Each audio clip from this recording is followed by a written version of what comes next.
शुरू करता हूं अल्लाह के नाम से जो निहायत ही रहम करने वाला है। अस्सलाम वालेकुम। अल्लाह की रहमत हो आप पर। आपकी टेलीविजन स्क्रीन पे मैं हूं आपका दोस्त मुदस्सिर याकूब, 7 से 8 मुदस्सिर याकूब के साथ एन न्यूज वादे कश्मीर की सबसे ज्यादा देखे जाने वाली टीवी न्यूज चैनल। प्रोग्राम में आज दो मौज़ूआत पर बात होगी और सीधी बात होगी। कुछ सवाल भी उठाएंगे और सबसे अहम बात यह है कि दो मौज़ूआत पर बात करने से पहले एक बात को आसान अल्फाज में समझते हैं। आप जानते हैं कि बजट का इजलास जम्मू में शुरू हो चुका। कल लेफ्टिनेंट गवर्नर ने इसकी इब्तिदाई तकरीब में कई बातें जो हैं उसका तज़किरा किया, लेकिन मैं आपको बता दूं कि बजट सेशन, स्पेशल सेशन जब होता है हर साल के बाद, तो उसका इब्तिदाई सेशन जब होता है तो लेफ्टिनेंट गवर्नर जो भी तकरीर करते हैं वो असल में उनकी तकरीर नहीं होती, बल्कि उस तकरीर को लिखने वाली हुकूमत होती है।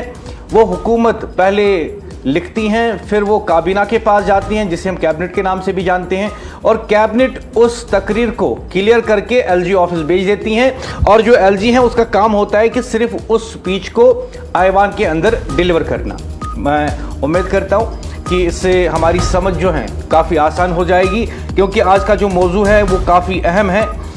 अब जब हम बात करते हैं कि अब की बार भी एलजी ने वही तकरीर जो है ऐवान के अंदर दे दी जो कि उमर हुकूमत ने लिखी थी, जिसे काबीना ने क्लियर किया था। आर्टिकल 163, 176 इस बारे में खुली बात करता है, और Jammu and Kashmir reorganisation act rule 21 भी इसकी बात करता है कि एलजी जो है स्पेशल सेशन में जब भी इसका इनॉग्रल होगा तो एलजी जो है वहाँ पे स्पीच देगा, और ये स्पीच उमर अब्दुल्ला की हुकूमत लिखती है, एलजी सिर्फ डिलीवर करता है। अब अहम बात यह है कि इस स्पीच में कई बातों का तज़किरा नहीं किया गया। डेलीवेजर्स की बात इसमें नहीं की गई, और अगर यौम उजरत पर काम करने वाले मजदूर वाकई तरजीह बुनियादों पर गिने जाते हैं उमर सरकार में, तो इस खिताब में इनका जिक्र क्यों गायब था। आज जम्मू कश्मीर असेंबली में जो कुछ हुआ उसने एक बार फिर सवाल खड़ा कर दिया कि हुकूमत संजीदा भी है या नहीं, क्या वो संजीदगी के साथ कोई जवाब देना चाहती है या नहीं। और हुकूमत ने डेलीवेजर्स का तज़किरा नहीं किया, हुकूमत ने एलजी की स्पीच में इस बात का तज़किरा नहीं किया कि स्टेटहुड वापस आना चाहिए। उमर सरकार ने एलजी की स्पीच में इस बात का तज़किरा नहीं किया कि डेलीवेजरों की मुस्तकिली या मिनिमम वेजेस एक्ट के हवाले से वो इकदाम उठाएगी। आर्टिकल 370 और 35A यानी 370 और 35A जिसकी बात नेशनल कॉन्फ्रेंस करती रहती हैं, उसका तज़किरा नहीं किया गया। और रियासती दर्जे की बहाली पर भी कोई संजीदगी नज़र नहीं आई, क्योंकि खिताब में ये बात भी वाज़ह तौर पर नहीं की गई। और वहीं पे सबसे अहम बात कि यौम उजरत पर काम करने वाले मजदूर वाकई तरजीह हैं, तो असल खिताब में इनका जिक्र गायब क्यों था। और सवाल सीधा है, क्या ये महज अल्फाज की सियासत है। सजाद गनी लोन पीपल्स कॉन्फ्रेंस के सदर और एमएलए हंदवारा, उन्होंने हुकूमत को इस बातों पर घेरा। सजाद लोन ने कहा कि जो एलजी की स्पीच थी उसको अमेंड किया जाए, उसकी तरमीम की जाए, और उसने कई नुक्कात उठाए और कहा कि एलजी की स्पीच में इसे शामिल कर दो, जिनमें सरफिरिस्त हैं कि डेलीवेजरों की मुस्तकिली या उनके लिए मिनिमम वेजेस एक्ट के हिसाब से तनख्वाह। लेकिन क्या उनकी यह तजवीज उमर सरकार ने मानी? उमर सरकार ने मानी? और मैं आपको बता दूं, यहां पे आपने देखा होगा नौजवान तबका जो है, पढ़ा लिखा तबका जो है, डेलीवेजर्स तबका जो है, वो कई अरसे से एहतिजाज कर रहे हैं अपनी मांगों को लेके, और उमर सरकार से कहते हैं कि आप इनका इजाला कीजिए। लेकिन जब असेंबली सेशन जम्मू में शुरू हुआ, बजट का इजलास, एलजी ने जो स्पीच दी हम जानते हैं कि वो उमर सरकार ने लिखी, कैबिनेट ने उसको क्लियर किया और एलजी ने सिर्फ उसको वहां पे डिलीवर किया। अब ये जो खिताब होता है एलजी का, जिसे उमर सरकार असल में लिखती है और डिलीवर एलजी करता है, इसमें हुकूमत की पॉलिसी होती है कि हम किन बातों पे जो है तरजीह दे रहे हैं, हम कहां पे जो है संजीदा है, और कौन कौन से मसले इस बजट के दौरान हल किए जाएंगे। आज सवाल सीधा है और जवाब भी सीधा होना चाहिए। सजाद गनी लोन ने लेफ्टिनेंट गवर्नर के खिताब पर जो तरामीम पेश किए वो कोई जज्बाती नारे नहीं थे, वो ठोस दस्तावेजी और आईनी नुक्कात से जुड़े हुए मामलात थे। सजाद गनी लोन ने कहा कि यौम उजरत पर यानी डेली वेजर्स यौम उजरत पर काम करने वालों को रेगुलर करें, कश्मीरी तुलबा और ताजरों पर हमलों की वाज़ह मजम्मत शामिल करें, नेशनल लॉ यूनिवर्सिटी के मकाम और हैसियत पर अबहम खत्म करें, जिला और डिवीजन सतह पर भर्तियों की बहाली करें ताकि मकामी जवानों को रोजगार मिल सके। उन्होंने साथ ही में कहा कि जो केएस के एस्पिरेंट्स होते हैं ओपन मेरिट के, उनकी उम्र की हद में तौसीह दें और सबसे बढ़कर आर्टिकल और रियासी दर्जा की बहाली पर दो टोक मौकूफ ऐवान के रिकॉर्ड का हिस्सा बने। अब सवाल यह है कि इन मुतालबात पर गलत क्या था? क्या यौम उजरत पर काम करने वाले मजदूर इस हुकूमत के एजेंडे में शामिल नहीं? क्या नौजवानों का रोजगार तरजीह नहीं? क्या कश्मीरों की हिफाजत पर वाज़ा मौकूफ देना मुश्किल है? उमर अब्दुल्ला की हुकूमत को यह बताना होगा। उमर अब्दुल्ला की हुकूमत को यह बताना होगा कि अगर 4 तराबी मंजूर हो सकती हैं तो बाकी पर हिचकिचाहट क्यों? यह महज सियासी इख्तिलाफ नहीं, यह संजीदगी का इम्तिहान है। सजाद लोन ने सड़क पर नहीं ऐवान के अंदर बात की, क्योंकि ऐवान में कही गई बात रिकॉर्ड बनती है, तारीख बनती है और आईनी वजन रखती है। सड़क पर एहतिजाज वक्ती सुर्खी बन सकता है, मगर असेंबली फ्लोर पर दिया गया वोट मुस्तकिल दस्तावेज बन जाता है। तो फिर सवाल हुकूमत से है, सवाल हुकूमत से है, उमर सरकार से है। क्या आप तारीख में मजबूत मौकूफ के साथ खड़े होना चाहते हैं या मुबहम अल्फाज के पीछे छुपना चाहते हैं? जम्मू कश्मीर की सियासत में आज असल लड़ाई नारे और नोटिस के दरमियान है और सजाद लोन ने नोटिस पर दस्तखत करके अपना मौकूफ वाज़ा कर दिया। अब बारी हुकूमत की है। सजाद लोन ने दो टोक अल्फाज में हुकूमत से कहा कि आपने जो बजट सेशन शुरू कर दिया, आपने एलजी की स्पीच में यह क्यों नहीं कहा कि जो डेली वेजर है उनके मामला हल किए जाएंगे इस साल? आपने उसमें यह क्यों नहीं कहा कि रियासी दर्जा बहाल होना चाहिए? आपने उसमें 370 और 35A की बात क्यों नहीं की? और आपने उसमें वाज़ा तौर पर क्यों नहीं कहा? आपने ऐवान के अंदर एलजी की स्पीच में वाज़ा तौर पर यह बात क्यों नहीं कही कि जो कश्मीरी मुसलमानों पर दीगर रियासतों में मुल्क के अंदर मजालिम हो रहे हैं, उनको मारा पीटा जाता है, हम उसकी मजम्मत करते हैं? क्यों नहीं कहा? तो बताइए, क्या सजाद लोन के ये सवाल जायज नहीं? क्या उन्होंने सही तरीके से सही पॉइंट्स हुकूमत के सामने नहीं रखे?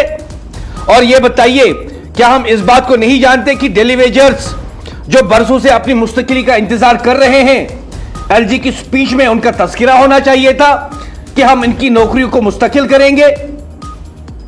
और सबसे अहम सवाल यह है कि नेशनल कॉन्फ्रेंस जो दावा करती है कि वो रियासत की बहाली का दर्जा उसके लिए लड़ रही है, तो बताइए क्या एलजी की स्पीच में नेशनल कॉन्फ्रेंस ने, उमर सरकार ने इस बात का तस्करा किया कि वो चाहते हैं कि जम्मू कश्मीर को रियासत का दर्जा मिलना चाहिए? नहीं किया गया ऐसा।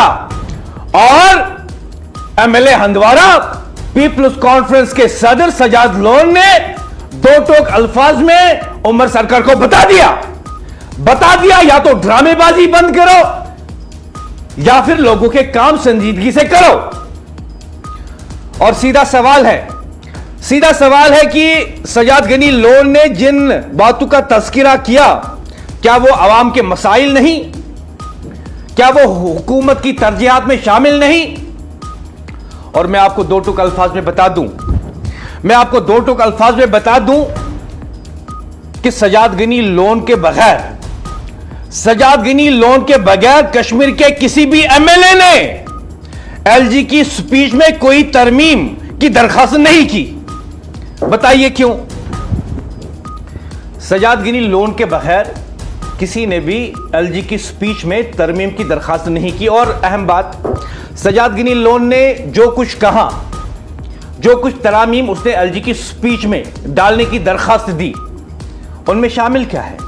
शामिल यह है कि एलजी की स्पीच में होना चाहिए कि जम्मू कश्मीर के लोग, जम्मू कश्मीर के एमएलए, उमर सरकार इस बात की मांग करती हैं कि जम्मू कश्मीर को रियासती दर्जा मिले, उसे फौरन बहाल किया जाए। उसमें सजाद गिनी लोन ने यह कहा कि जो हमारे नौजवान हैं जो केएस की तैयारी कर रहे हैं, उनमें जो ऊपरी हद है उम्र की वो 32 से बढ़ाकर 37 होनी चाहिए। उन्होंने कहा कि यौम उजरत पर काम करने वाले मजदूर यानी डेली वेजर्स, एलजी की स्पीच में यह आप वाजा कर दे कि हां जी हम उनकी नौकरियों को मुस्तकिल करेंगे। उन्होंने कहा कि एलजी की स्पीच में वाजा तौर पे यह बात होनी चाहिए कि हां जी नेशनल लॉ यूनिवर्सिटी कश्मीर में बनेगी। बताइए क्या उन्होंने कुछ गलत कहा? सजाद लोन ने वही कहा जो कश्मीर की आवाम कहती है। सजाद लोन ने वही कहा जो यहां के नौजवान कह रहे हैं। यहां के नौजवान कह रहे हैं डेली वेजर्स को मुस्तकिल करो। यहां के नौजवान कह रहे हैं केएस में उम्र की हद को बढ़ाकर 32 से 37 कर दो ओपन मेरिट के लिए। यहां के जवान कहते हैं कि उमर सरकार वाजा करे कि हां जी नेशनल लॉ यूनिवर्सिटी कश्मीर में ही बनेगी। अब इन्हीं बातों को एलजी की स्पीच में उमर अब्दुल्ला सरकार ने क्यों नहीं रखा? क्यों नहीं रखा? अगर यौम उजरत पर काम करने वाले मजदूर वाकई तरजीह है तो असल खिताब में इनका जिक्र क्यों गायब है? और वो खिताब जो उमर सरकार तैयार करती है। आज जम्मू कश्मीर असेंबली में जो कुछ हुआ, उसने एक बार फिर यह सवाल खड़ा कर दिया कि हुकूमत संजीदा है भी या नहीं, वाज़ा जवाब देने के लिए वो तैयार है या नहीं। और मैं आपको बता दूं, एक सीन हमने देखा असेंबली के बाहर। नेशनल कॉन्फ्रेंस के एमएलए आईवान से निकलकर, असेंबली आईवान से निकलकर बाहर एहतिजाज करते हैं। और एहतिजाज में मांग क्या करते हैं? एहतिजाज में मांग करते हैं कि बैरून रियासतों में कश्मीरी मुसलमानों को तशद्दुद का शिकार न बनाया जाए। अच्छी बात है।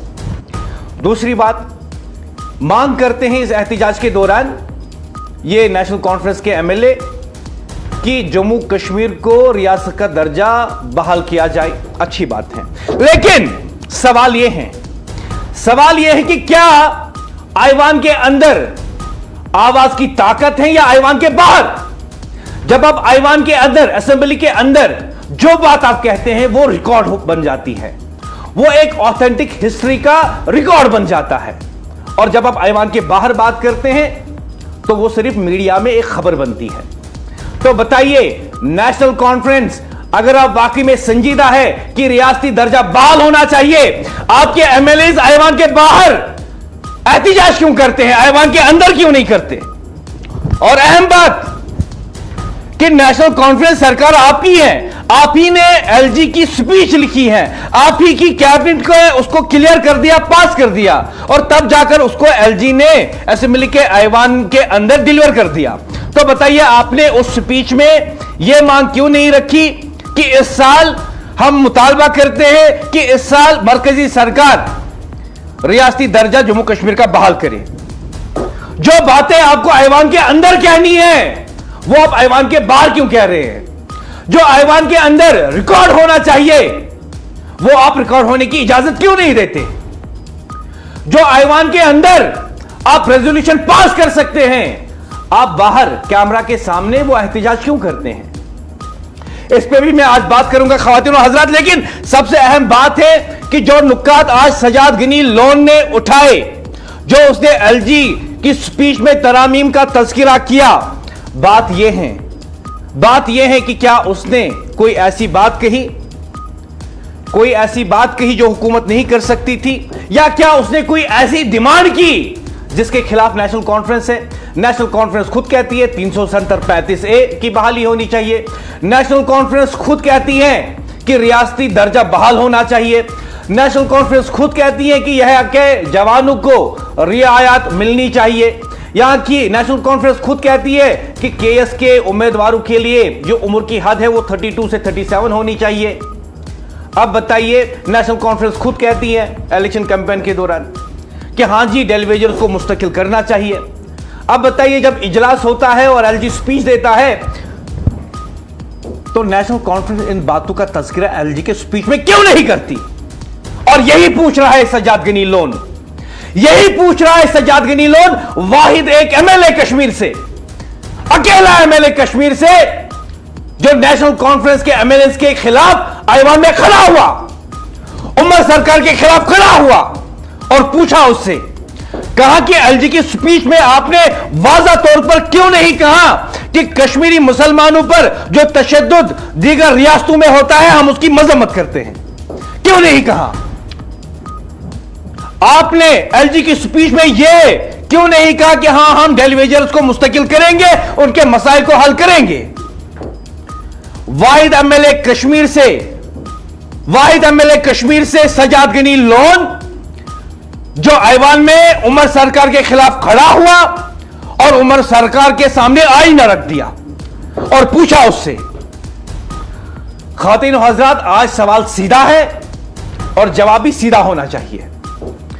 सज्जाद गनी लोन ने लेफ्टिनेंट गवर्नर के खिताब पर जो तरामीम पेश किए वो कोई जज्बाती नारे नहीं है, वो ठोस दस्तावेजी और आईनी नुकात है। सज्जाद गनी लोन ने कहा कि यौमी उजरत पर काम करने वालों को रेगुलर करे, कश्मीरी तुलबा और ताजरों पर हमलों की वाज़ा मजम्मत शामिल करे, नेशनल लॉ यूनिवर्सिटी के मकाम और हैसियत पर अब हम खत्म करें, जिला और डिवीजन सतह पर भर्तियों को बहाल करें ताकि मकामी नौजवानों को रोजगार मिले। उन्होंने कहा कि जो केएस के उम्मीदवारों की उम्र की हद में तोसी होनी चाहिए और सबसे बढ़कर उन्होंने नेशनल कॉन्फ्रेंस से कहा, उमर सरकार से कहा कि उमर सरकार आप तो अपने जलसों में अपने वर्कर्स में कहते हैं कि 370 की बहाली और 35A की बहाली के लिए हम लड़ रहे हैं, तो बताइए एलजी की स्पीच में आपने अपना मौकुफ ऐवान के रिकॉर्ड में क्यों नहीं रखा? आपने अपना मौकुफ, आपकी हुकूमत है, आपकी सरकार है, आपकी कैबिनेट है, आपकी कैबिनेट ने ही एलजी का स्पीच क्लियर कर दिया, आपके ही अफसरों ने, आपके ही एमएलए ने, आपके ही मिनिस्टर्स ने एलजी की स्पीच लिखी, तो एलजी की स्पीच में आपने इस बात का तज़किरा क्यों नहीं किया कि आजकल 370 और 35A और रियासती दर्जे की बहाली, यह मौक़िफ़ आपने ऐवान के रिकॉर्ड पर क्यों नहीं रखा? अब सवाल यह है, इन मुतालबात में गलत क्या है?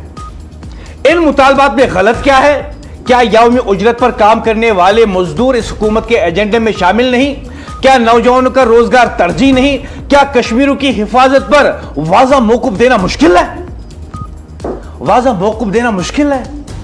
उमर सरकार, आप कहते हैं कि मैंने उत्तराखंड में चीफ मिनिस्टर से बात की जब ताबिश पे हमला होता है, आप कहते हैं कि मैंने मरकजी सरकार से बात की, तो बताइए ऐवान के अंदर, ऐवान जो आपके पास सबसे बहुत बड़ा हथियार है, जहां पे आप कुछ भी कहे, आपका एमएलए कुछ भी कहे, कोई भी एमएलए कुछ भी कहे, उसके खिलाफ पुलिस केस नहीं हो सकता, उसके खिलाफ कोई कार्रवाई नहीं हो सकती, सिवाय इसके कि अगर ऐवान खुद ही उसके खिलाफ कार्रवाई करे। और ख्वातीन हजरत, मैं आपको बता दूं, ऐवान के अंदर इतनी ताकत है, असेंबली के अंदर इतनी ताकत है कि अगर वहां अंदर कत्ल भी हो जाए तो पुलिस भी उसमें एफआईआर दर्ज नहीं कर सकती जब तक ऐवान खुद ना बता दे पुलिस को कि आप एफआईआर दर्ज कर दो। तो मुझे बताइए कि नेशनल कॉन्फ्रेंस, उमर सरकार, जब आपने एलजी की स्पीच लिखी, जब आपने सोचा कि एलजी ये स्पीच ऐवान में देगा, तो क्या आपने सोचा कि 35 से 370 का जिक्र इसमें करेंगे? क्या आपने सोचा कि हम इसमें लिखेंगे कि जम्मू कश्मीर का रियासती दर्जा बहाल होना चाहिए? क्या आपने उसमें लिखा कि कश्मीरों की हिफाजत पर वाज़ा मौक़िफ़ देंगे एलजी की स्पीच में, और पूरे मुल्क को, जम्मू कश्मीर के ऐवान से, असेंबली से यह पैगाम देंगे कि कश्मीरी मुसलमानों पर तशद्दुद बर्दाश्त नहीं किया जाएगा? उमर अब्दुल्ला की हुकूमत को यह बताना होगा, उमर अब्दुल्ला की हुकूमत को यह बताना होगा कि अगर 4 तरामीम मंजूर हो सकती हैं तो बाकी पर हिचकिचाहट क्यों? यह महज सियासी इख्तिलाफ नहीं, यह संजीदगी का इम्तिहान है। सज्जाद लोन ने सड़क पर नहीं ऐवान के अंदर बात की, सज्जाद लोन ने सड़क पर नहीं ऐवान के अंदर बात की। मतलब यह कि सज्जाद गनी ने तारीख पे यह रिकॉर्ड रख दिया, ऐवान के अंदर यह रिकॉर्ड रख दिया, क्योंकि ऐवान में कही गई बात रिकॉर्ड होती है, तारीख बनती है, आईनी वजन रखती है। सड़क पर एहतजाज वक्ती सुर्खी बनता है, मगर असेंबली फ्लोर पर दिया गया वोट मुस्तकिल दस्तावेज बन जाता है।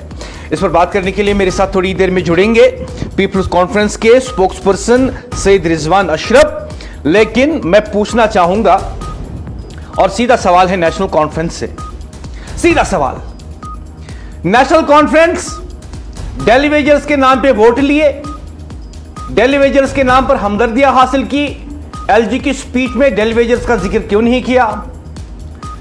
आपने इलेक्शन कैंपेन के दौरान 370-35A का डंडोरा पीटा, लेकिन एलजी स्पीच में 370-35A का तस्करा क्यों नहीं किया? अच्छा यह बताइए, आप कहेंगे कि हमने एक रेजोल्यूशन पास कर लिया है, आप कहेंगे हमने पहले ही एक रेजोल्यूशन पास कर लिया है कैबिनेट में, तो अब उसको दोहराने की क्या जरूरत? तो यह बताइए एलजी स्पीच में यही बात को दोहराते कि 370-35A रियासत की बहाली का दर्जा हमने इस पे जो है रेजोल्यूशन पास कर लिया है, मरकजी सरकार को भेजा है, और आज हम उनसे फिर मुतालबा करते हैं कि उस रेजोल्यूशन पर अमल किया जाए। इतना तो कह सकते थे एलजी स्पीच में आपने ऐसा नहीं किया। तो फिर सवाल यह है कि हुकूमत क्या कर रही है? क्या आप तारीख में मजबूत मौक़िफ़ के साथ खड़े होना चाहते हैं? क्या आप, या फिर आप अल्फाजों के पीछे छुपना चाहते हैं? जम्मू व कश्मीर की सियासत में आज असल लड़ाई नारे और नोटिस के दरमियान है। नारा नेशनल कॉन्फ्रेंस लगा रही है और नोटिस सजाद गनी लोन आईवान के अंदर दे रहे हैं। जो नारेबाजी नेशनल कॉन्फ्रेंस आईवान के बाहर करती है, सजाद गनी लोन ने अमली तौर पर उन बातों का नोटिस लिया और आईवान के अंदर रिकॉर्ड करवाए। अब बारी हुकूमत की है कि वो क्या कुछ करना चाहती है। जम्मू कश्मीर असेंबली में फिर सियासी गर्मागर्मी देखने में आई जब सजाद गनी लोन ने लेफ्टिनेंट गवर्नर के खिताब पर पेश की गई तरामीम के जिज़वी तौर पर मुस्तरद किए जाने पर तशवीश का इजहार किया। श्रीनगर के कई एमएलए वहां पे मौजूद थे, हंदवारा, कुपवारा, बडगाम, तमाम अजला के एमएलए आज आईवान के अंदर मौजूद थे। कश्मीर के एमएलए ने इस पर बात नहीं की, लेकिन सजाद गनी लोन ने आईवान के अंदर खड़े होकर उमर सरकार को कटोरे में खड़ा कर दिया और पूछा, और सीधा सवाल पूछा कि बताओ, आप कहते हो कि हम चाहते हैं जम्मू कश्मीर को रियासत का दर्जा मिले, बताओ क्या आपकी सरकार ने एलजी स्पीच में यह जुमला लिखा? आप कहते हो 370-35A की बहाली, बताओ जी आपने इसका तज़किरा एलजी स्पीच में किया? सजाद गनी लोन ने पूछा उमर सरकार से, कहा कि आप कहते हो कि हम नौजवानों के साथ हैं, बताओ जी आपने केएस की जो उम्र है उसमें इजाफे की बात हो रही है, क्या आपने वो किया? आप कहते हो, नेशनल कॉन्फ्रेंस कहती है कि हम डेलीवेजर्स के मसले को हल करने के लिए आए हैं और इलेक्शन कैंपेनिंग के दौरान भी इसका डंडोरा पीटा, बताओ जी एलजी स्पीच में आपने डेलीवेजर्स का तज़किरा किया? अगर नहीं किया तो ये ड्रामेबाजी क्यों? और ख़वातीन और हज़रात, मैं आपको बता दूं, ये जो ड्रामेबाजी आज देखी गई आईवान के बाहर, वहां पे हमने देखा कि नेशनल कॉन्फ्रेंस के एमएलए एहतजाज करते हैं और रियासती बहाली पर नारेबाजी, प्ले कार्ड्स। लेकिन मुझे बताइए किसके खिलाफ? ये जो नेशनल कॉन्फ्रेंस के एमएलए आईवान के बाहर एहतजाज करते हैं, उन्होंने बताया नहीं कि वो किसके खिलाफ एहतजाज करते हैं या किसके हक में करते हैं, और ये बताते हैं नहीं कि यही बात अगर वो आईवान के अंदर कहते तो इसमें ये आईनी बात बन जाती, ये आईनी वजन की बात बन जाती। लेकिन आईवान के अंदर खामोशी क्यों? जम्मू कश्मीर के लोगों को बेवकूफ समझा है? आपको लगता है कि जम्मू कश्मीर के लोगों को आईनी आर्टिकल्स पता नहीं, Jammu and Kashmir reorganisation act 2019 पता नहीं, जम्मू कश्मीर के लोगों को यह नहीं पता कि आईवान के अंदर उठाई गई आवाज माने रखती है या आईवान के बाहर? जम्मू कश्मीर के लोग सब जानते हैं। और आज सजाद गनी लोन ने कटोरे में खड़ा किया, उमर सरकार को खड़ा कर दिया और बताया कि जो अपनी स्पीच इसमें बोलते हो आईवान के अंदर क्यों नहीं बोलते? डर है कि रिकॉर्ड में ना आ जाए, या फिर रिकॉर्ड में रखना नहीं चाहते हो? ख्वातीन और हजरात, नेशनल कॉन्फ्रेंस को असल में आज सजाद गनी लोन ने एक्सपोज कर दिया सजाद गनी लोन ने आज उमर सरकार को। डेलीवेजर्स की बात एलजी स्पीच में नहीं थी। सजाद गनी लोन ने कहा डाल दो एलजी स्पीच में। सजाद गनी लोन 6 लाख लोगों की तरफ से खड़े हो गए उमर सरकार के मध्य मुकाबिल और कहा कि मैं 6 लाख लोगों की आवाज बनकर बोल रहा हूं आपसे, एलजी स्पीच में डेलीवेजर्स की बात डाल दो। जम्मू कश्मीर के लोगों की तरफ से सजाद गनी लोन ऐवान में खड़ा हो गया उमर सरकार के खिलाफ और बता दिया कि रियासती दर्जा बहाल हो जाए, इसकी बात, इसका तज़किरा एलजी स्पीच में डाल दो। केस एस्पिरेंट्स ओपन मेरिट के लिए 32 से 37 अपर एज लिमिट होनी चाहिए, यह एलजी स्पीच में डाल दो। 370-35 की बहाली को लेकर एलजी स्पीच में डाल दो। बाकी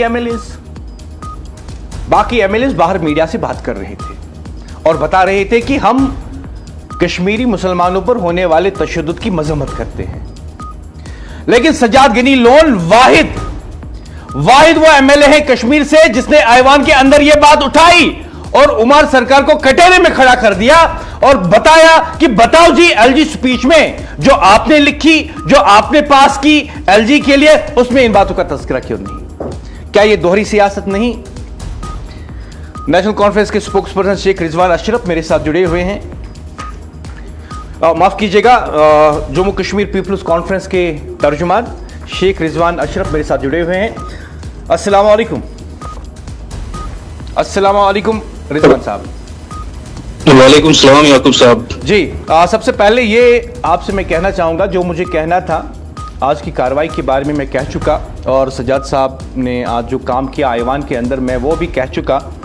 आपसे ये जानना चाहूँगा पार्टी सतह पे कि अगर यौम उजरत पर काम करने वाले मजदूर वाकई हुकूमत की तरजीह में शामिल बताए जाते हैं उमर सरकार की तरफ से, लेकिन लेफ्टिनेंट गवर्नर के खिताब में जिसे उमर सरकार लिखती हैं और उमर सरकार ही पास करती हैं और एलजी सिर्फ पढ़ता है उसे ऐवान के अंदर, तो क्या पीपल्स कॉन्फ्रेंस मान के चलती हैं कि ये उमर सरकार का दोहरा मियार है, इलेक्शन में वोट हासिल करने के लिए एक जुबान, और ऐवान में एलजी स्पीच में 370 की बहाली का कोई जिक्र नहीं, 35A का कोई जिक्र नहीं, रियासती बहाली का कोई जिक्र नहीं, डेलीवेजर्स की मुस्तकिली मिनिमम वेजेस एक्ट को लेकर कोई जिक्र नहीं।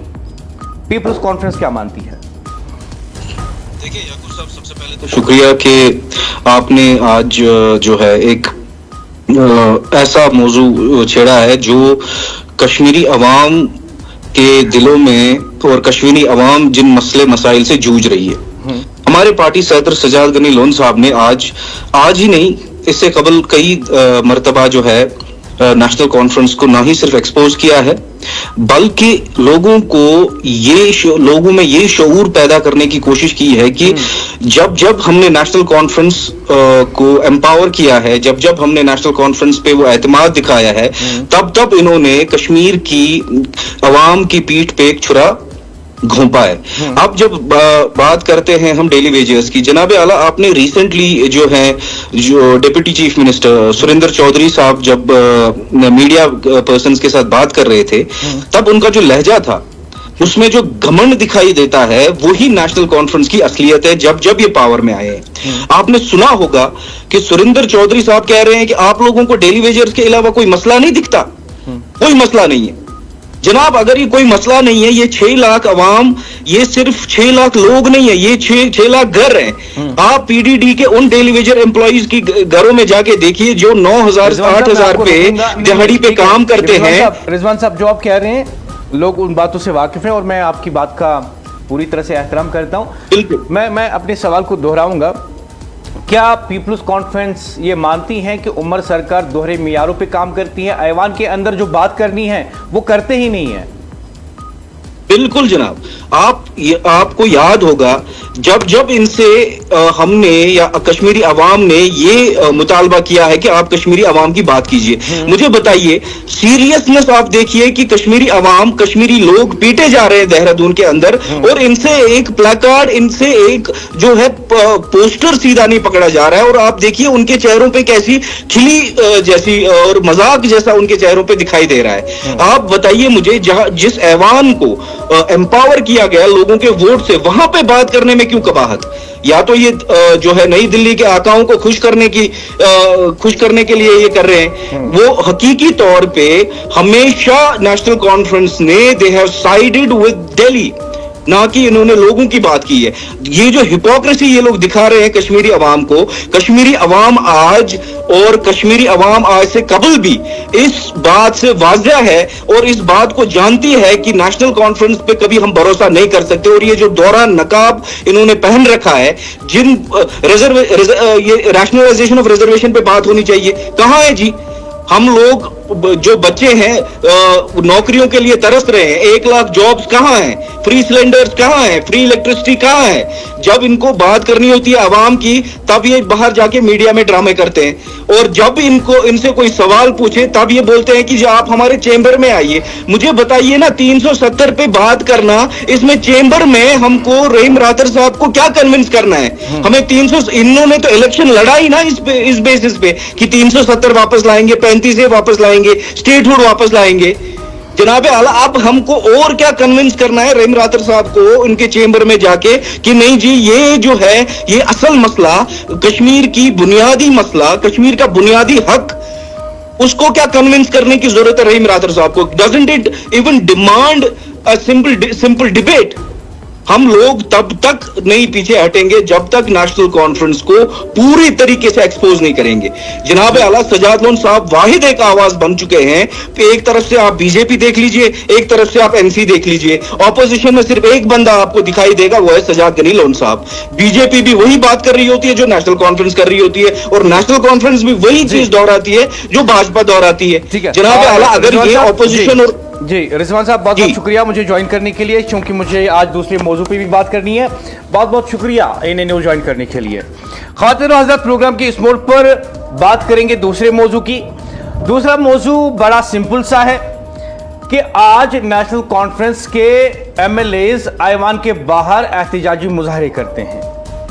अब बताइए कि ये एमएलएज किसके खिलाफ या किसके हक में मुजाहरा कर रहे थे? आज जम्मू कश्मीर कानून साज असेंबली के बाहर जो मंजर देखा गया वो सवालों से भरा हुआ है।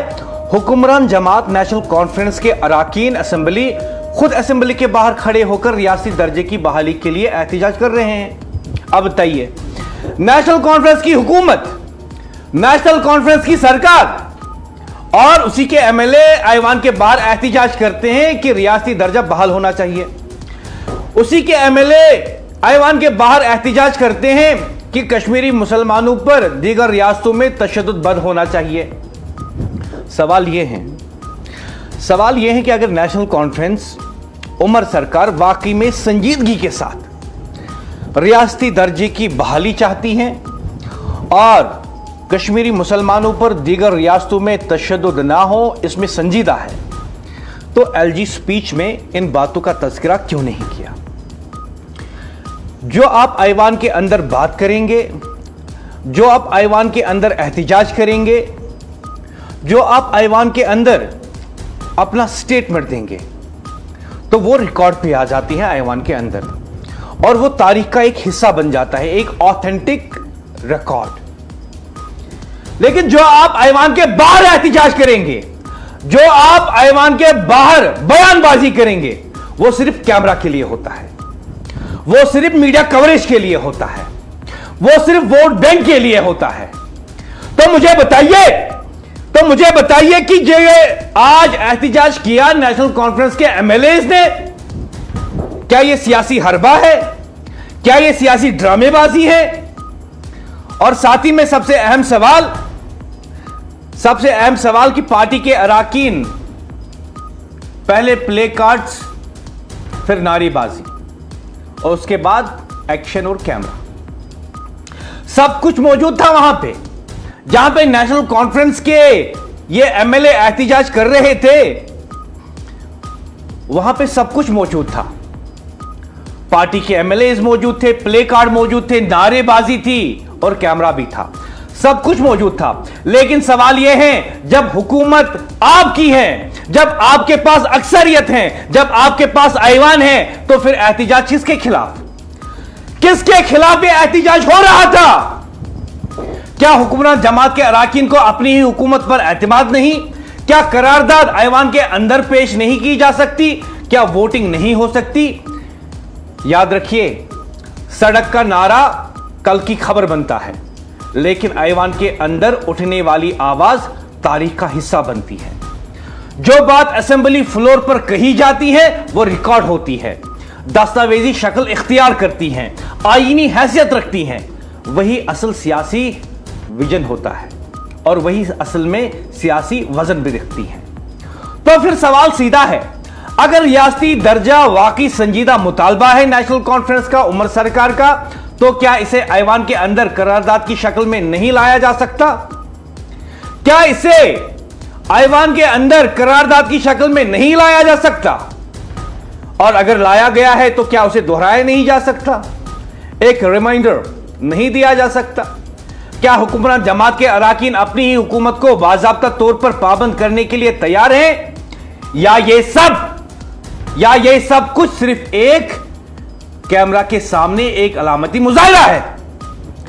या ये सब कुछ सब कैमरा के सामने एक अलामती मुजाहिरा है? क्या यह एहतिजाज संजीदा आईनी जदोजहद है? क्या यह एहतिजाज संजीदा आईनी जदोजहद है या महज सियासी स्टेज पर परफॉर्मेंस? हुक्मरान जमात के अराकीन को फैसला करना होगा। हुक्मरान जमात के अराकीन को फैसला करना होगा। तारीख में नाम नारे से नहीं, वोट से लिखा जाता है, और जो आवाज ऐवान के अंदर गूंजती है वही मजबूत होती है, वही मुस्तनद होती है, वही आईनी ताकत रखती हैं। जम्मू कश्मीर की सियासत में आज असल सवाल यही है, एहतिजाज ऐवान के अंदर होगा या कैमरा के सामने? आज असेंबली के अंदर बहस थी, लेकिन असेंबली के बाहर जज्बात थे। जम्मू में कानून साज असेंबली के बाहर एक ऐसा मंजर देखने को मिला जो हालिया बरसों में कम ही नजर आया। हुक्मरान जमात, नेशनल कॉन्फ्रेंस के अराकीन खुद सड़क पर थे, हाथों में प्ले कार्ड्स थे जिन पर लिखा था रियासती दर्जा बहाल करो, लेकिन उमर हुकूमत इसका तज़किरा एलजी स्पीच में नहीं करती। और यह दिलचस्प लम्हा है, जो जमात इख्तिदार में हो वही एहतिजाज भी करे। तो सवाल बनता है, यह एहतिजाज किसके खिलाफ था? मरकज के खिलाफ या इस सियासी अमल के खिलाफ जिसने जम्मू कश्मीर को यूटी बना दिया? इसी एहतिजाज में पीडीपी के कुछ अराकीन भी शामिल थे। चलो जी, कम से कम हमने देखा कि पीडीपी और एनसी एक बात पर, एक मुतालबे पर कहीं खड़े हैं, रियासती दर्जे की बहाली के बारे में। नेशनल कॉन्फ्रेंस के रहनुमाओं ने कहा कि रियासती दर्जा खत्म होने से आवाम की आईनी और जमहूरी हुकूक मुतासिर हुए।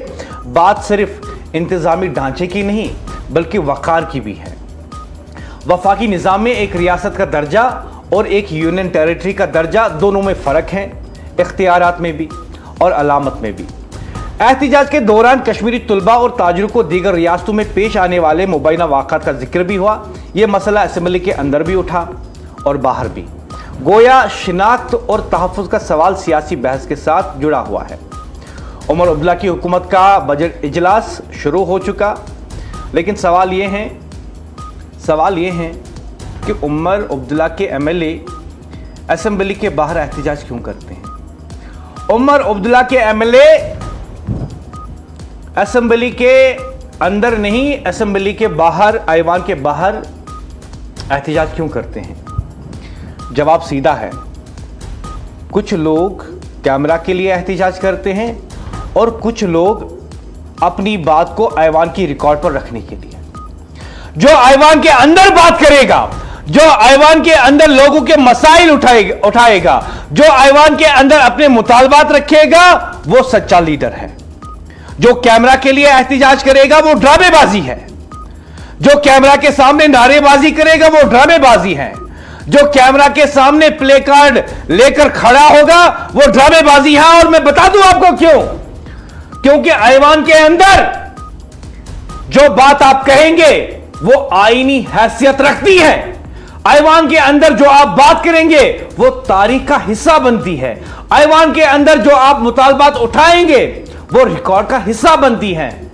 और जो ऐवान के बाहर आप एहतिजाज करेंगे, मुतालबात उठाएंगे, नारेबाजी करेंगे, प्ले कार्ड बनेंगे, वो सिर्फ एक सुर्खी बनती है, वो सिर्फ एक सुर्खी बनती है। तो बताओ, नेशनल कॉन्फ्रेंस के एमएलएज आप सुर्खियों के लिए एहतिजाज करने गए हैं या फिर ऐवान का रिकॉर्ड बनाने के लिए, ऐवान में लोगों की आवाज उठाने के लिए? और एक अहम बात, अगर आपको एहतिजाज ही करना था वो आप श्रीनगर में भी कर सकते थे। अगर आपको एहतिजाज ही करना था वो आप कश्मीर के अंदर भी कर सकते थे। लेकिन ये क्या है कि ऐवान जिसमें लोग तवक्कात करते हैं कि हमारे सवाल उठाए जाएंगे, हमारे मुतालबात उठाए जाएंगे, उनसे आप भाग रहे हैं। अब ऐवान छोड़कर जाते हैं बाहर और बाहर मीडिया के सामने प्रोटेस्ट करते हैं। लेकिन पूरे कश्मीर से एक एमएलए ने एलजी की स्पीच में तरामीम का मुतालबा किया, उमर सरकार को ऐवान के अंदर कटेरे में खड़ा कर दिया, और वह है सजाद गिनी लोन। और उसने दो टोक अल्फाज में कहा इन एमएलए से, नेशनल कॉन्फ्रेंस के एमएलए से दो टोक अल्फाज में कहा कि कैमरा के सामने नहीं, ऐवान के अंदर यह मुतालबात उठाओ, कैमरा के सामने नहीं, ऐवान के अंदर यह एहतिजाजी मुजाहिरे करो।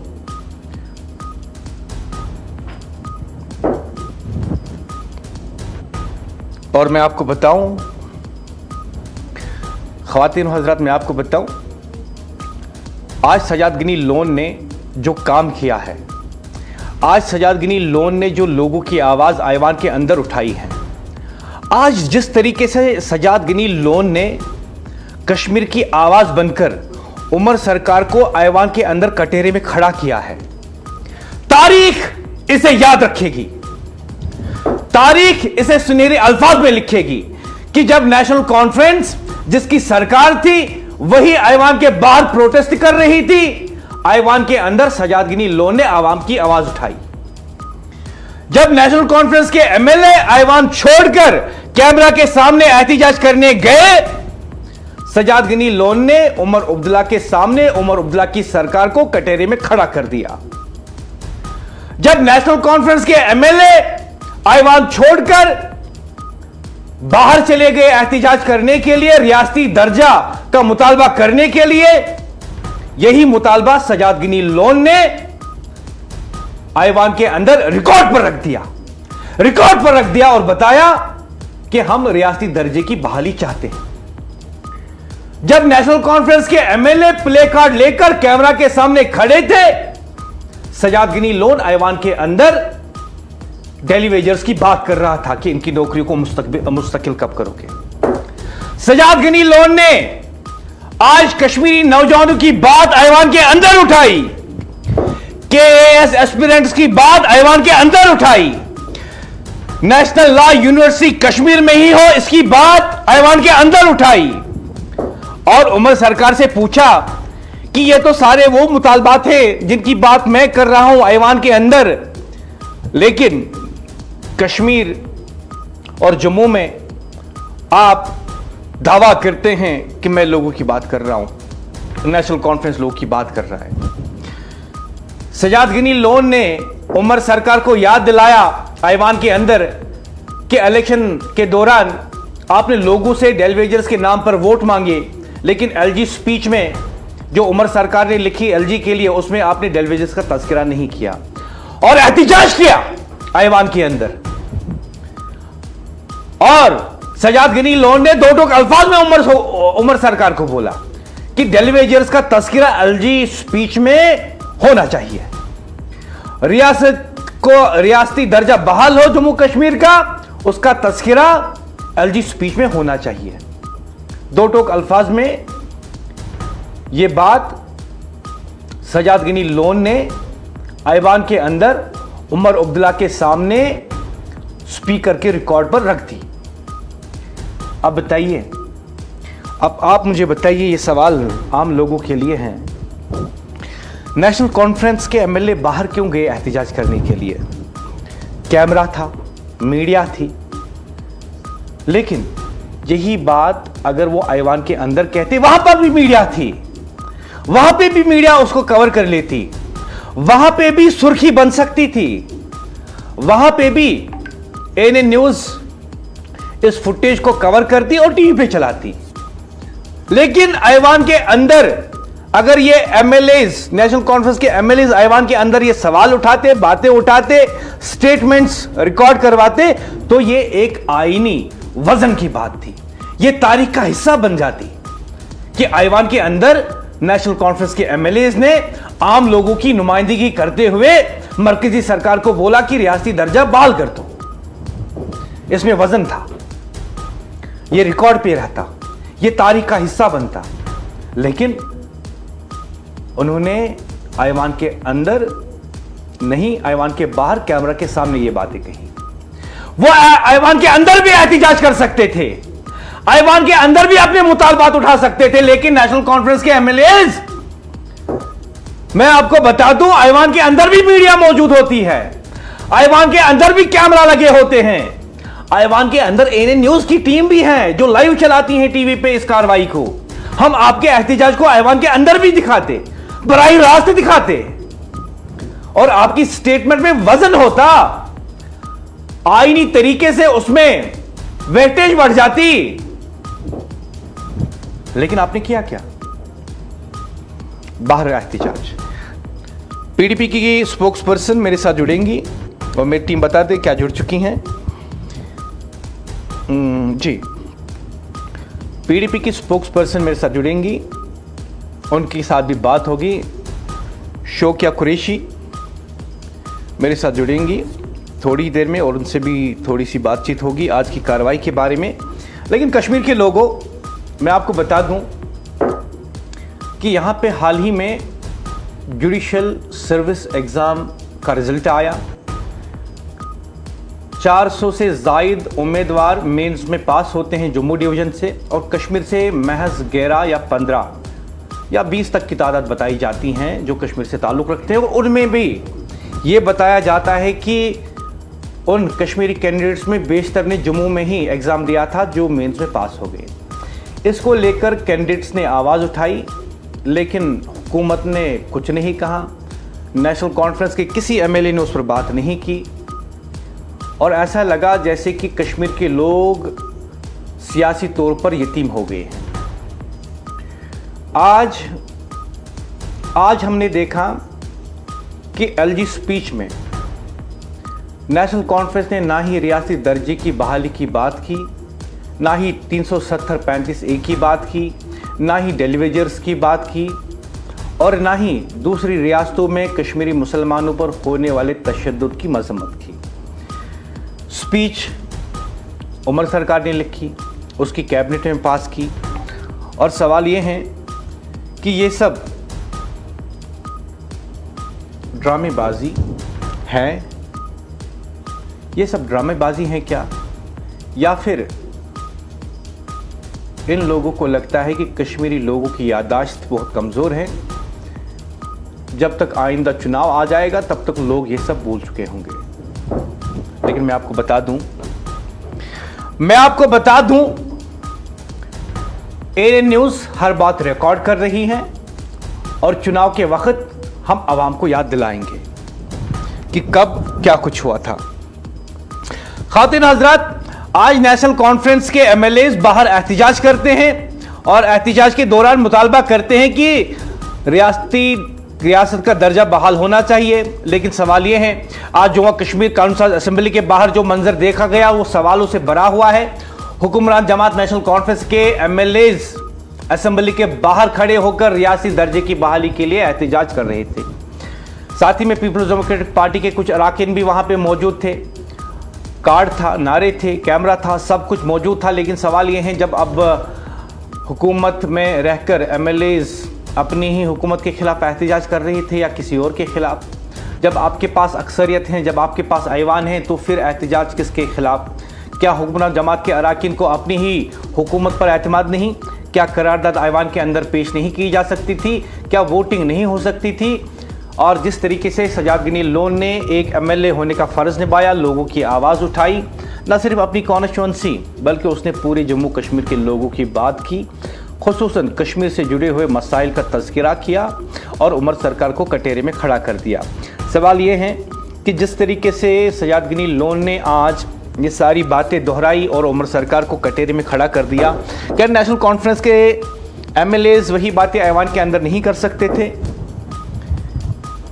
क्या ज़रूरत थी उन्हें कि वो ऐवान के बाहर एहतजाजी मुजाहरा करे?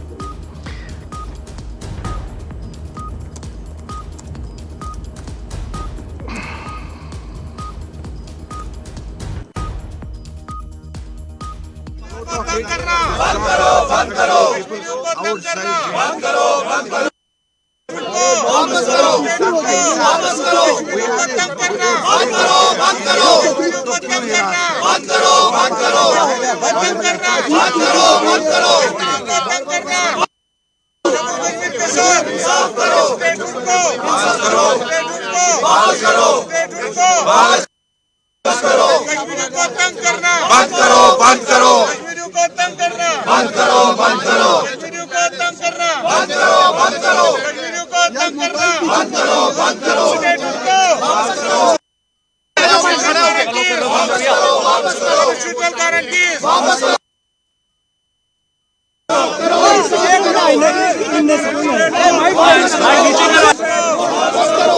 माइक नीचे करो वापस करो करें सर, ये अजहर भी आप करेंगे प्रोटेस्ट? आपको mobile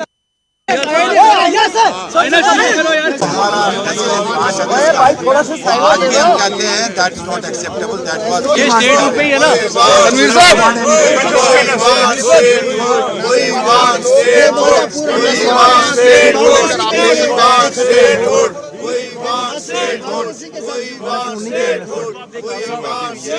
Stop harassing Kashmiri people outside. ये हमारा वापस करो वापस करो वापस करो बंद करना बंद करो बंद करो बंद करना बंद करो बंद करो बंद करना बंद करो बंद करो वापस करो वापस करो बंद करना बंद करो बंद करो बंद करो बंद करो। खातिन हजरत, आपने देखा कि नेशनल कॉन्फ्रेंस के ये एमएलए ऐवान छोड़कर ऐवान के बाहर एहतजाजी मुजाहरे कर रहे हैं और बता रहे हैं कि वो रियासती दर्जे की बहाली की मांग कर रहे हैं। मैं सीधे सीधे कहूंगा ये कोई एहतजाज नहीं, ये कैमरा के सामने एक परफॉर्मेंस है, क्योंकि जो बात वो ऐवान के अंदर कह सकते थे, जो रिकॉर्ड पे रहती, जिसमें आईनी वजन बढ़ जाता, वही वो कैमरा के सामने बाहर कह रहे हैं। ये एक बार फिर वोट बैंक पॉलिटिक्स है, ताकि वो लोगों को कहे कि देखो जी, हमने रियासती दर्जे की बहाली के लिए एहतजाज किया। एक तरफ हुक्मरानी की जिम्मेदारी, दूसरी तरफ एहतजाज की सियासत, ये तुजाद नहीं तो क्या है? या शायद यही जमहूरियत की पेचीदगी है, जहां इक्तिदार में रहकर भी मुतालबा किया जा सकता है, लेकिन असल सवाल अभी बाकी है। रियासती दर्जा क्या ये सिर्फ एक आईनी इस्लाह है या एक नफ्सियाती यकीन दहानी कि फैसले यहां होंगे यहां के लोगों के जरिए? आज प्ले कार्ड थे, नारे थे, कैमरे थे, कल शायद मुज़ाकरात हों और शायद जवाब भी मिले। लेकिन मैं खुल के कहना चाहूंगा, वाज़ह तौर पे कहना चाहूंगा, नेशनल कॉन्फ्रेंस के एमएलएज, आप यहां से जम्मू गए बजट सेशन के लिए ताकि आप ऐवान के अंदर एहतजाज करें, ऐवान के अंदर लोगों की मुतालबात की बात करें, रियासती दर्जे की बहाली की बात करें, लेकिन आपने वहां पे भी तरजीह दी इस बात को कि ऐवान के अंदर बात ना करें, बल्कि वहां पे भी कैमरा के सामने परफॉर्म करें। मेरे साथ जुड़ी हुई हैं पीडीपी की तर्जुमान शोकिया कुरैशी। शोकिया जी, बहुत बहुत इस्तकबाल, अस्सलाम वालेकुम। जी वालेकुम सलाम, प्रोग्राम में बुलाने के लिए बहुत बहुत शुक्रिया। मुख्तसरन आपसे जानना चाहूंगा, नेशनल कॉन्फ्रेंस की ड्रामेबाजी हम देख रहे थे, वो ऐवान के अंदर जो हैं बात नहीं कर रहे हैं, ना ही एलजी स्पीच में उन बातों का तज़किरा किया, लेकिन ऐवान के बाहर प्ले कार्ड, नारेबाजी, ये एहतजाज वो किसके खिलाफ कर रहे थे? देखिए, पहले आज के इस मौजू पे बात करते हुए मुझे सुबह से हंसी आती है जो लोग दूसरों पे तानाकशी कर रहे हैं, ताने कस रहे हैं कि ये ड्रामाबाज हैं, जैसे कि आपने देखा होगा हमारी एक जो कोशिश है आवाम से कनेक्टिविटी की बात, तो उस पे कितनी इन्होंने ये जो ताने कसे हैं कि ये एक पॉलिटिकल ड्रामा है और कुछ नहीं है। तो मैं नेशनल कॉन्फ्रेंस से आज ये पूछना चाहती हूँ कि जो आप कर रहे हैं, आप तो पूरे रंगमंच के कलाकार लग रहे हैं। जो आपको ऐवान के अंदर रह के आपको जो प्रोटेस्ट करना चाहिए था, आप कैमरे के लिए और लोगों को दिखाने के लिए वो प्रोटेस्ट जो है वो सीढ़ियों पे कर रहे हैं। तो दूसरों के लिए बात करना बहुत आसान होता है और इनकी कहीं ना कहीं जो साठ गांठ है वो बिल्कुल बीजेपी के साथ है और ये अब हमें लोगों को बेवकूफ बनाने के लिए ये इस तरह के हथकंडे इस्तेमाल कर रहे हैं। देखिए, अभी ये स्टेटहुड की बात कर रहे हैं, लेकिन आप जैसा कि जानते हैं कि हमारी पार्टी ने जब भी बात की है, चाहे हमारे पार्टी लीडरान हो, हमारे तर्जुमान हो या हमारी party president madam Mehbooba Mufti हो, हमने हमेशा बात जो है वो 370 और 35A की है। हमने ये कहा है कि हमारे हुकूक को फिर से बहाल किया जाए, लेकिन ये एक सिर्फ ड्रामा है जो कि आज नेशनल कॉन्फ्रेंस ने रचा है। अच्छा शौके जी, आखिर पे आपसे ये जानना चाहूँगा, बहुत कम वक्त बचा है मेरे प्रोग्राम में। नेशनल कॉन्फ्रेंस जिस तरीके से उन्होंने एलजी की स्पीच लिखी, उसे कैबिनेट ने भी पास किया, उसमें दिल्ली विजर्स का तस्करा नहीं, रियासती बहाली का तस्करा नहीं, 370-35 का तस्करा नहीं। नेशनल कॉन्फ्रेंस की इस जो नेशनल कॉन्फ्रेंस की हुकूमत है, उमर सरकार की जो हुकूमत है, लेकिन एलजी स्पीच में इन बातों का तस्करा नहीं करते। खासकर जो कश्मीरी मुसलमानों पर दीगर रियासतों में तशद्दुद के वाक़ात की रिपोर्ट्स हमारे सामने आई हैं, उसका तस्करा भी नहीं, उसकी मज़ब्बत भी नहीं एलजी स्पीच में। आप क्या कहना चाहेंगे? देखिए, ये तो सरासर नाइंसाफी है, सरासर नाइंसाफी है। इस वक्त सबसे बड़ा जो मुद्दा है वो ये है कि हमारे कश्मीर के जो चाहे हमारे बिजनेसमैन हैं या हमारे स्टूडेंट्स हैं या फिर कुछ विजिटर्स भी हैं। देखिए, इस वक्त कश्मीर, हमारे जम्मू कश्मीर से जितने भी रियासत से बाहर के यहाँ के लोग गए हैं हमारे जम्मू कश्मीर के, वो तो अपनी किसी ना किसी मजबूरी की वजह से गए हैं, लेकिन आपने भी सोशल मीडिया पे देखा होगा कि आजकल जम्मू कश्मीर से बाहर का हर एक शख्स जो है वो दरोगा बना हुआ है। आपने देखा कि किस तरह कोई भी आम इंसान आके एक किसी वेंडर का कार्ड चेक कर रहा है, उससे परमिशन मांग रहा है, फिर उसे ये कहता है कि तुम वंदे मातरम बोलो। तो ये जो चीजें हैं ना, ये बहुत ही दुखदायक हैं और आज जो ये ड्रामा रचने से बेहतर था कि ऐवान में रहकर हमारी नेशनल कॉन्फ्रेंस को इसके बारे में बात करनी चाहिए थी। और सबसे बड़ी बात है, मैं ये कहती हूँ कि अगर इस तरह का मामला हमारे कश्मीर में पेश आएगा तो उसके लिए फिर आप ये देखें कि लोगों को कितनी अजियतें पहुंचाई जाएंगी। तो मैंने अपने डिबेट में कहा कि ये भी दहशतगर्दी का एक दूसरा रुख है जो कि आम लोगों को परेशान किया जाता है। जी अशोक जी, वक्त कम है, इसलिए एक अहम सवाल है वो भी आपको लेना होगा ताकि हम जल्दी से बातचीत ख़त्म करें, क्योंकि इसके बाद दिल्ली स्टूडियो से जो है उर्दू खबरनामा भी हमें नशर करना है टीवी पे। शौकिया जी, मैं आपको ये बताना चाहूँगा कि जिस तरीके से मैं जानता हूँ कि पीडीपी जो है वो 370 की बहाली के हक़ में है, 35A की बहाली के हक़ में है, रियासत का दर्जा बहाल हो जाए उसके हक़ में है, डेली वेजर्स को मिनिमम वेजेस एक्ट के हिसाब से तनख्वाह मिले उसके हक़ में है, और इन डेली वेजर्स को मुस्तकिल किया जाए उसके हक़ में है, और केएस एस्पिरेंट्स की जो अपर एज लिमिट है 32 से बढ़ाकर 37 कर दी जाए। पीडीपी इन बातों के हक़ में है, जैसे कि हम आए दिन आपकी प्रेस रिलीज भी देखते हैं और आपके बयान भी देखते हैं, लेकिन एलजी स्पीच में इन बातों का कोई तज़किरा नहीं। सजाद गनी लोन पीपल्स कॉन्फ्रेंस के चेयरमैन एमएलए हंदवारा इन बातों को उठाते हैं और कहते हैं कि इन बातों को एलजी स्पीच में इंक्लूड किया जाए, लेकिन पीडीपी की तरफ से किसी भी एमएलए ने एलजी स्पीच में कोई भी तरमीम की दरख्वास्त नहीं की। देखिए, अगर आपने कल सुना हो वहीद परा साहब को या हमारे जो ये हैं हमारे मीर साहब हैं, फयाज मीर साहब, तो उन्होंने इस बात का तज़किरा किया। उन्होंने कहा कि जो अहम मसाइल थे उन पे जो है जानता हूँ बिल्कुल शोकिया जी, बात नहीं की आई गई एग्री है। To that. मैंने ये बात तो जरूर हुई उनका है। उनका ये मैंने बात मैंने उनका बयान सुना, वहीद साहब का भी सुना और बाकी आपके एमएलएस का भी सुना, उनकी तकरीरें भी सुनी। लेकिन मैं कहता हूँ कि जो एक प्रोसीजर होता है जिसको ऑन रिकॉर्ड रखा जाता है बाद में ऐवान के अंदर, उसके ज़रिए आपने जो है, मान लीजिए मैं यूँ कहूँगा आम अल्फाज में कि आपने इस पे एहतजाज नहीं किया कि इन बातों को भी आप एलजी स्पीच में जो है इंक्लूड कर दें।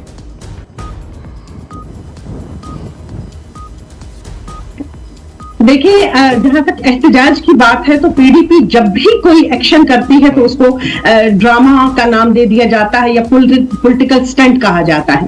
तो जरूर आपने ये देखा होगा कि हम वक्तन फवक्तन हर एक मामले पे बात करते रहते हैं। हमारा जो इस वक्त मेन मकसद जो है वो ये है कि जहां की जो हमारी आवाम परेशान है, उनके इतने सारे मसाइल हैं, उन मसाइल पे बात करना। तो जरूर इस वक्त पीडीपी के तर्जुमान होने के नाते मैं ये बात कह रही हूँ कि एलजी साहब को जरूर ये जो मामला थे इन पे भी बात करनी चाहिए थी। कई बार ऐसा होता है कि जब सहाफी आके किसी को इंटरव्यू के लिए घेर लेते हैं तो कुछ सवालात रह जाते हैं, लेकिन बिल्कुल जहां पे एक तर्जुमान होने के नाते मैं बिल्कुल कहती हूँ कि हमारे एलजी साहब को इन चीजों को भी एड्रेस करना चाहिए था। और खासकर जिस बात को एड्रेस करना चाहिए वो हमारे यहाँ के नौजवान हैं, हमारे यहाँ के जो वेंडर्स हैं जो बाहर काम करने के लिए जाते हैं, उनके लिए जरूर कोई खातर का इंतजाम करना चाहिए जिससे उनकी परेशानियों में अजाला हो सके। बहुत बहुत शुक्रिया शोकिया जी, मुझे ज्वाइन करने के लिए, एनए न्यूज के साथ ये खास गुफ्तगू करने के लिए।